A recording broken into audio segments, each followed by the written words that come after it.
¡Viva el socialismo! ¡Viva la revolución bolivariana!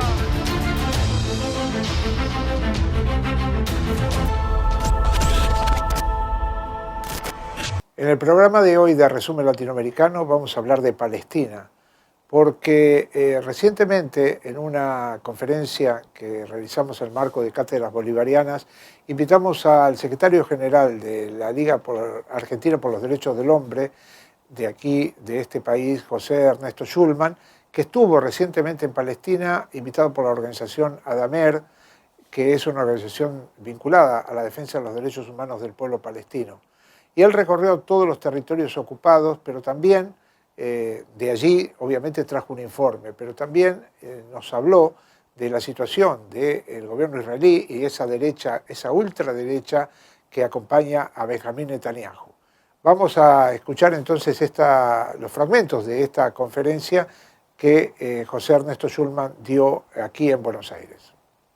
Este fue un evento muy especial porque ellos organizaron un recorrido del territorio palestino ocupado por Israel, que es todo, aunque a todo el territorio no pudimos entrar, pero sí recorrimos bastante en detalle Jerusalén Oriental, Ramallah, Belén, Jericó, Hebrón y el Valle de Jordán.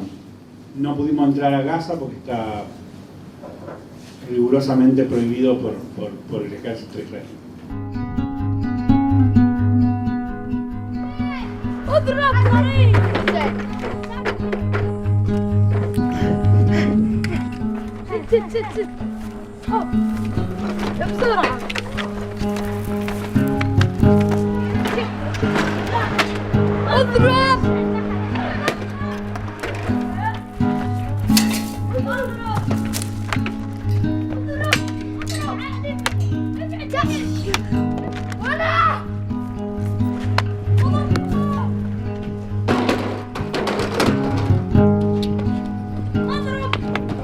Lo que existe son territorios palestinos ocupados militarmente, todos encerrados en muros. Hay miles, no sabría, pero a ver, todas las ciudades palestinas están amuralladas como si estuviéramos en el siglo XV o XII. Ustedes vieron unas torres que parecían como tanques de agua raros en la película. Esos son los checkpoints. Hay 576 checkpoints en el territorio palestino que lo que hacen es impedir el paso de los palestinos fuera del lugar donde tienen residencia.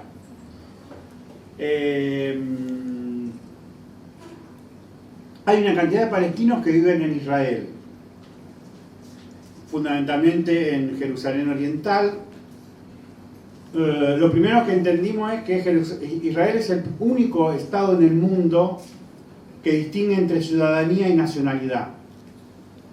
Y hay 15 leyes que diferencian a favor de la nacionalidad los derechos en detrimento de la ciudadanía.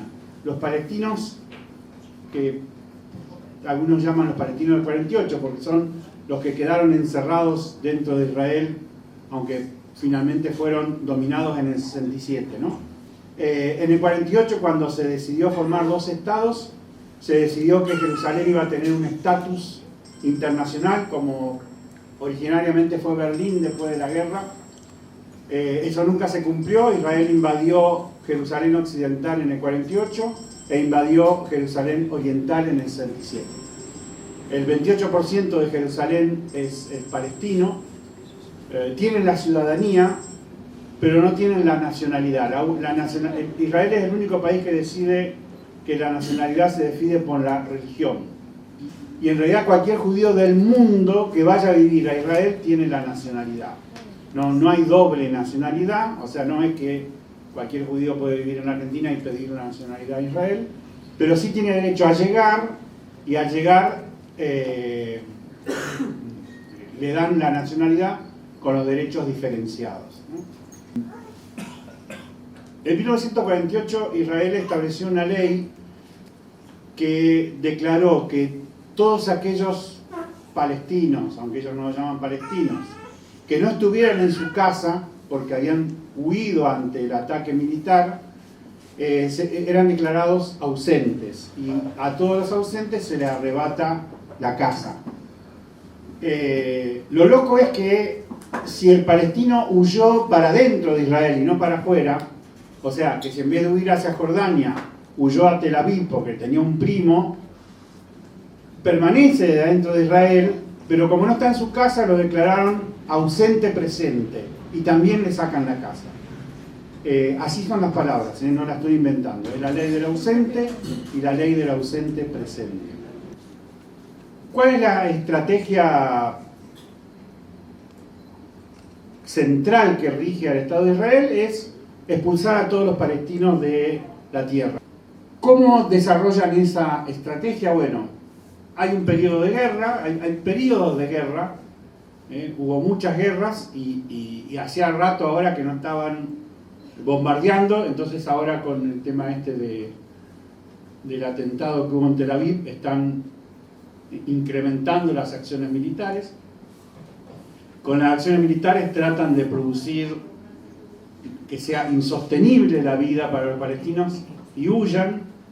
En realidad ya no le queda mucho lugar a donde ir salvo Jordania por el puente que cruza el río Jordán al norte. Es el único vía que le dejaron abierto para que salga. No pueden salir para Egipto, no pueden salir por Israel.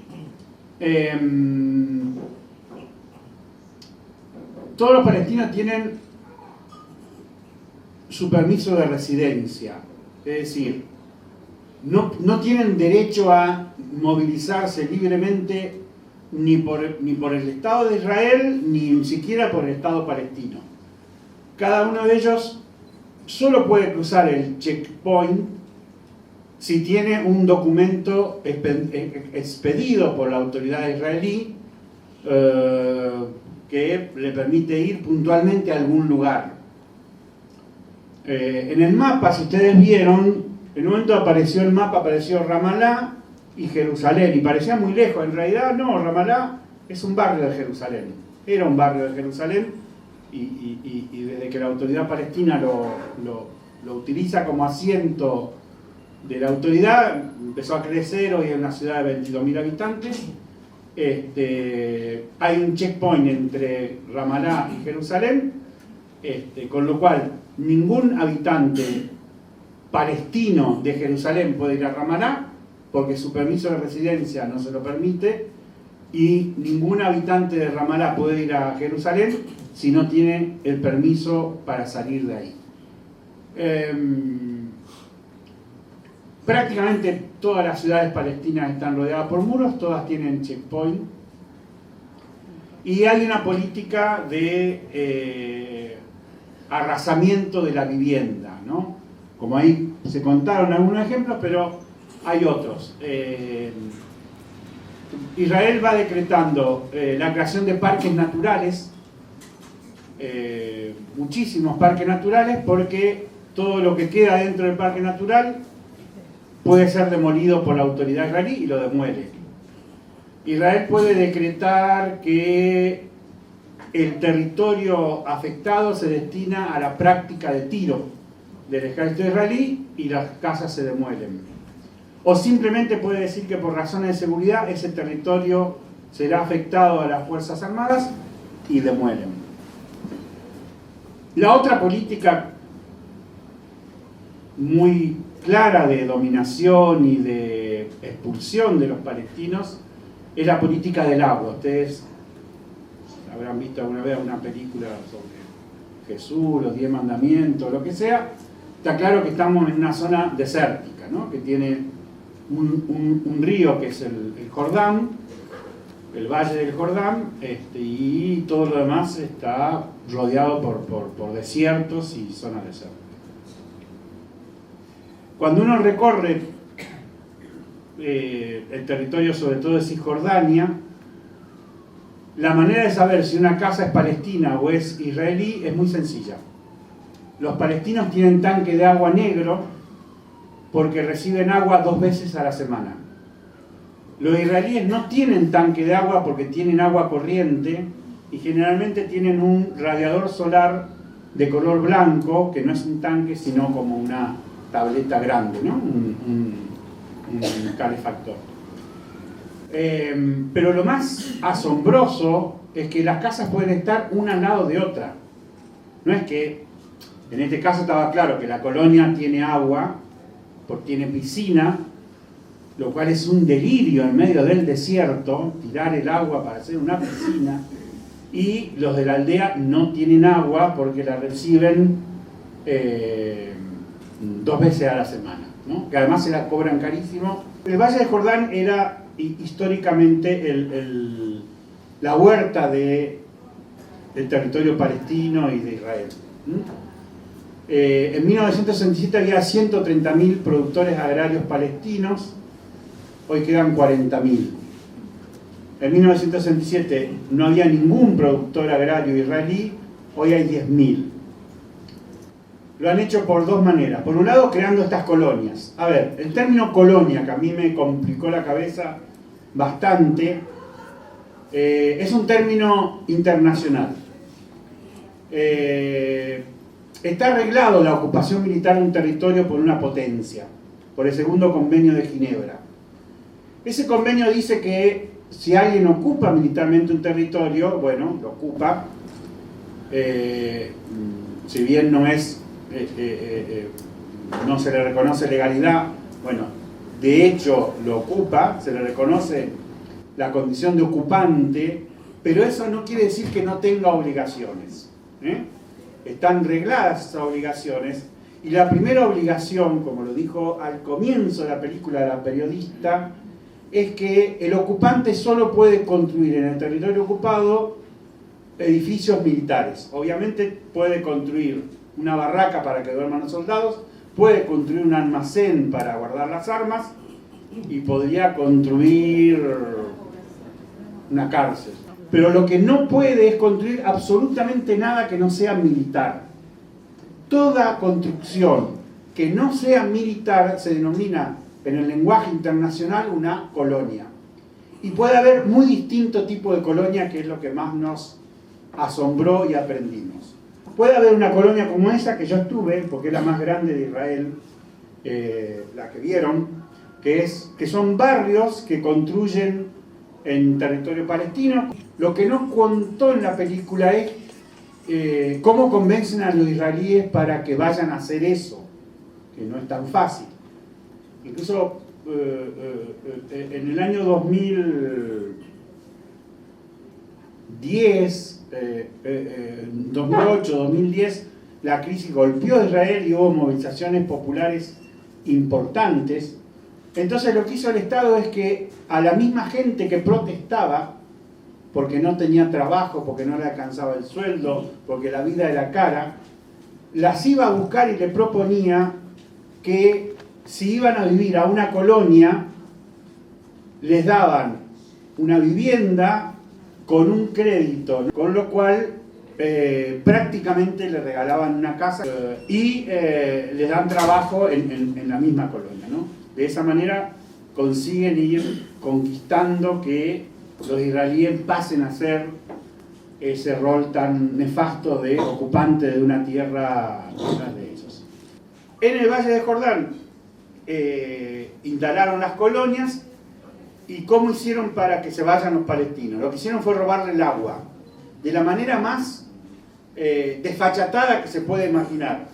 Los compañeros de un movimiento que se llama Movimiento Popular del Valle de Jordán, que está en una aldea al norte, así como si todos vieran el mapa, nos llevaron al naciente del río, ¿no? Entonces, a donde nace el río, los israelíes construyeron un pozo.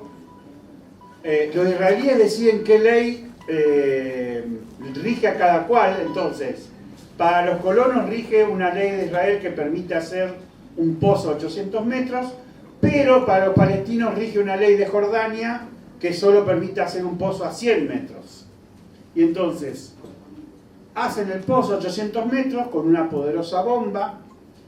El agua sube entra a una cañería, la cañería pasa por arriba de la aldea palestina y va a la colonia israelí, que entonces con el agua, con el apoyo del ejército y con la tecnología, obviamente que su productividad es mayor que la de la aldea palestina, y en el mercado lo vence y lo va derrotando económicamente y lo va arrinconando, ¿no? Ahí hay otra forma de resistencia a la que vimos acá, que es el lema del movimiento popular del Valle de Jordán es: existir es resistir, ¿no? O sea, quedarnos es resistir, y se quedan.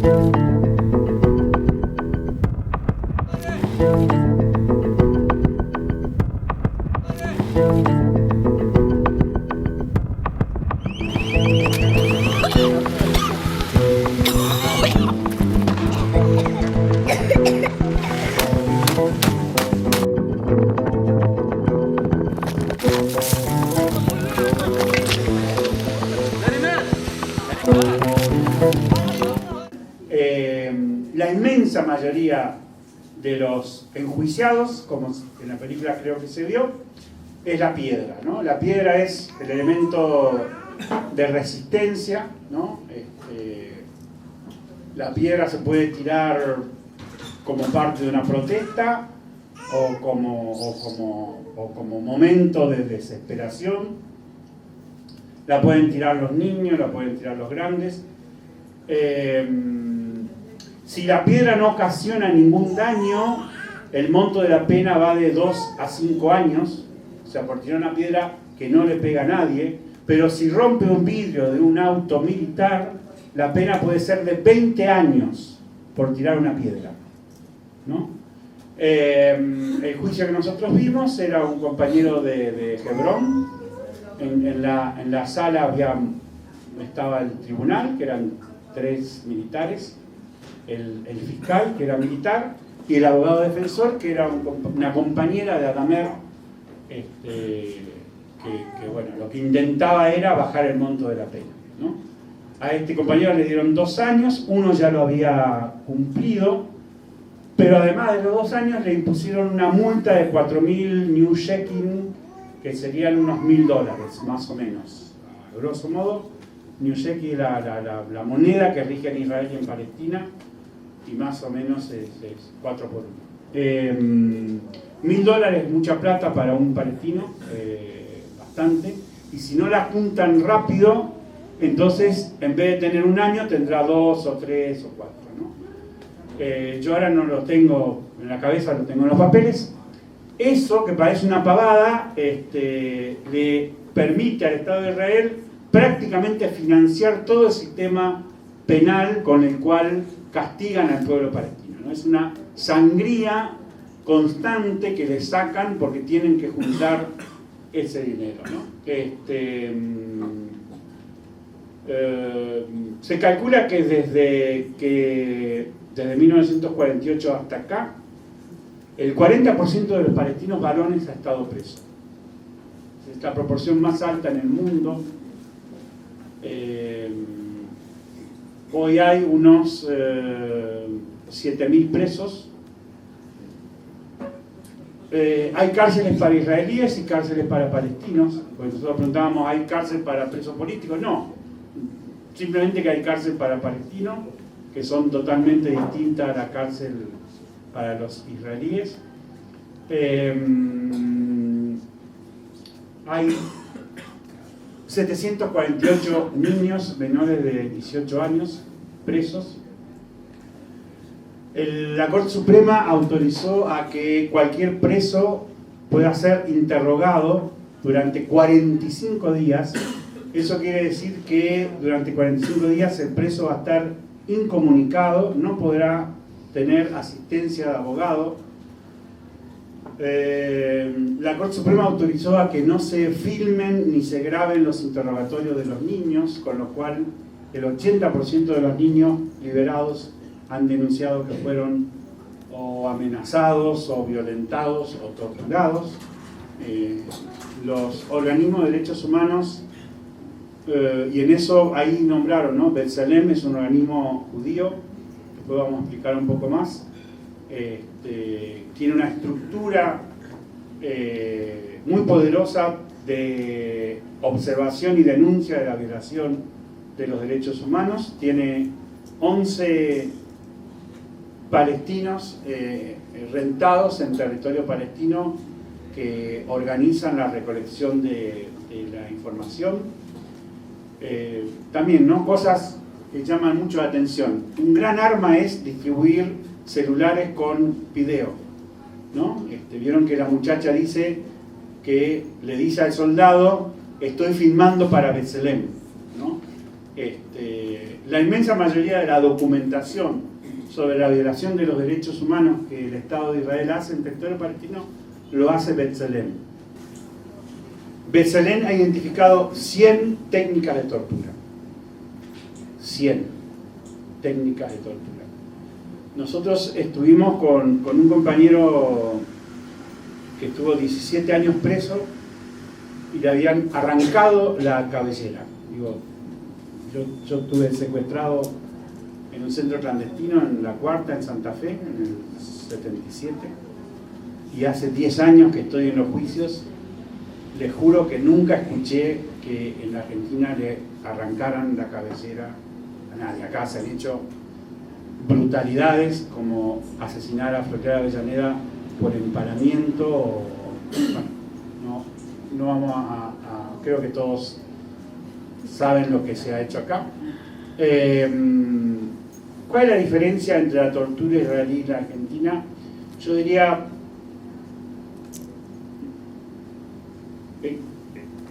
el carácter despersonalizado del torturador, ¿no? ماما خلص ماما خايفة لأنه هي أول منظر يعني عهد شافت منظر مصطفى وهو على الأرض وعينه.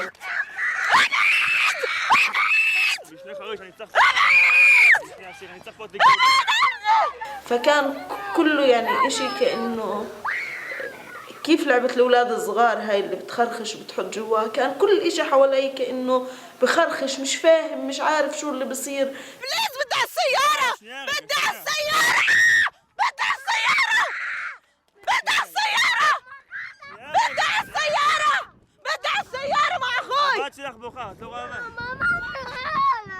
صراخ عهد صراخ علا صراخي، بدي أوصل، مصطفى قدامي مرمي على الأرض. كله كان يعني منظر رهيب يوم.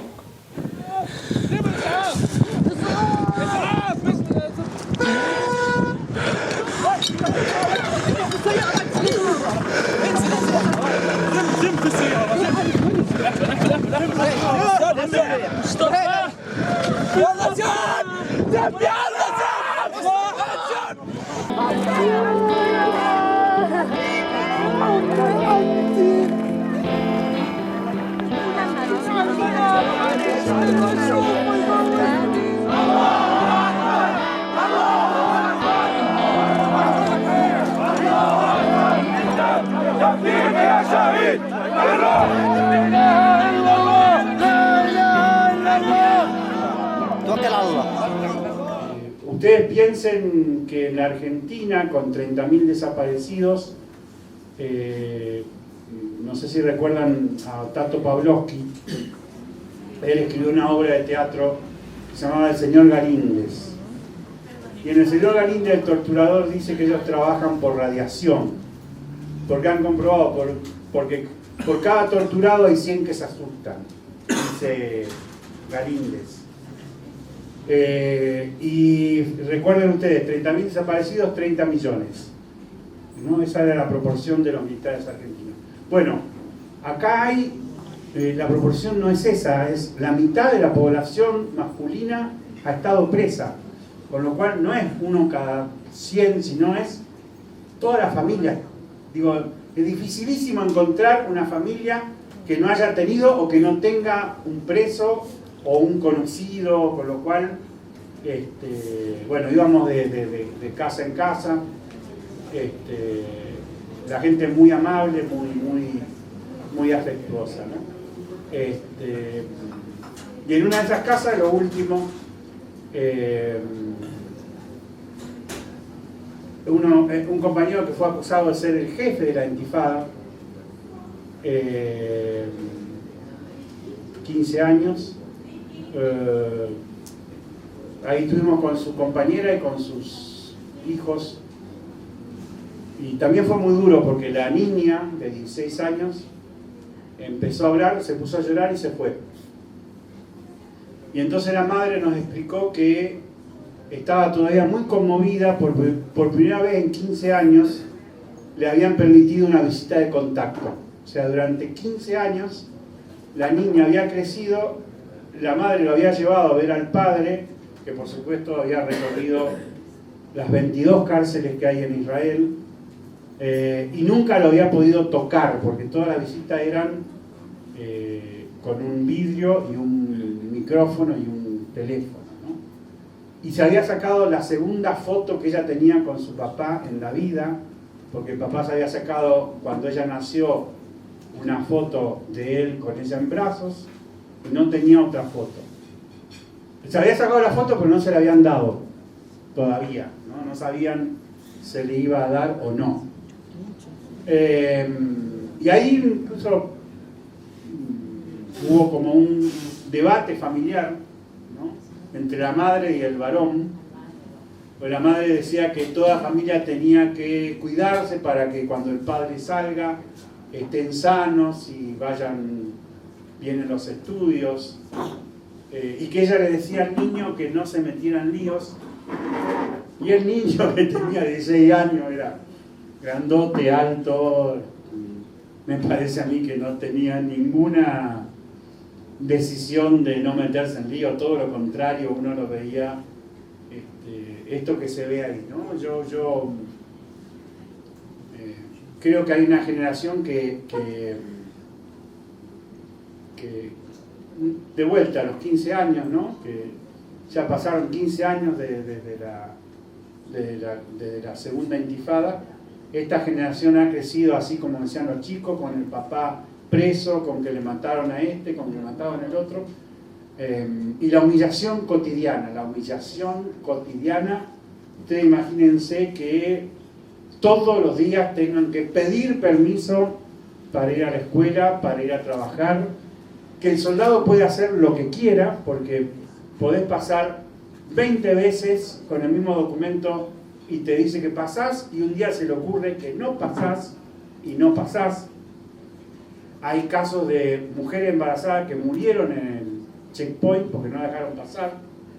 Si le dan permiso para ir al médico, le calculan el tiempo para que vaya al médico y vuelva, pero si justo el médico tuvo una operación, pues digo, lo que pasa acá, que vos vas y el médico se enredó en un lío y te hace esperar 3 horas, bueno, se tiene que volver sin que lo vea el médico. Bueno,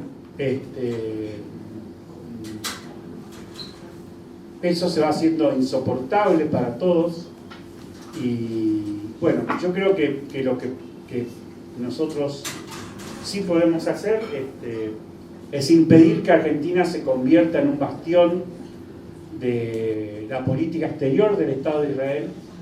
En esta década, no pienso abrir un debate sobre lo que fue en América Latina, Israel perdió mucho terreno en América Latina. Bolivia la expulsó, Brasil cortó relaciones, y la propia Argentina estableció relaciones con el Estado, por lo menos con la autoridad palestina. Casi todos los países del Mercosur reconocieron al Estado palestino, y Israel ve en Macri su cabeza de playa. En la primera salida que hizo Macri en Davos, se reunió con Netanyahu, que se nos dice. Ya hubo reuniones de Bullrich con el ministro de Defensa, y hay convenios de colaboración en el plano militar y de seguridad. Ya se dice que Netanyahu va a venir a la Argentina este año o el año que viene. Palestina es un territorio ocupado militarmente. El ocupante actúa con crueldad, con perversión, se roba la tierra, tiene un plan que es que se vayan todos los palestinos, ahí aparece esa idea. Por ahora lo que debemos luchar mientras no haya dos estados es que se termine el apartheid, la segregación, la discriminación, la violación sistemática de los derechos de los palestinos, que al menos inmediatamente pasen a tener los mismos derechos que cualquier otra persona que habita en el mismo territorio, que tengan acceso al agua, que se termine la cárcel, que se termine la prisión, que se termine la persecución. Y me parece que esas son cosas que el pueblo argentino las puede entender, las puede asumir, y que, para eso hicimos el viaje, para conocer más, para traer más esa causa. A todos los convocamos y las convocamos a difundir la verdad del pueblo palestino, a difundir la justeza de su causa. Y yo creo que podemos transformar a Argentina en un país, en un pueblo hermano del pueblo palestino.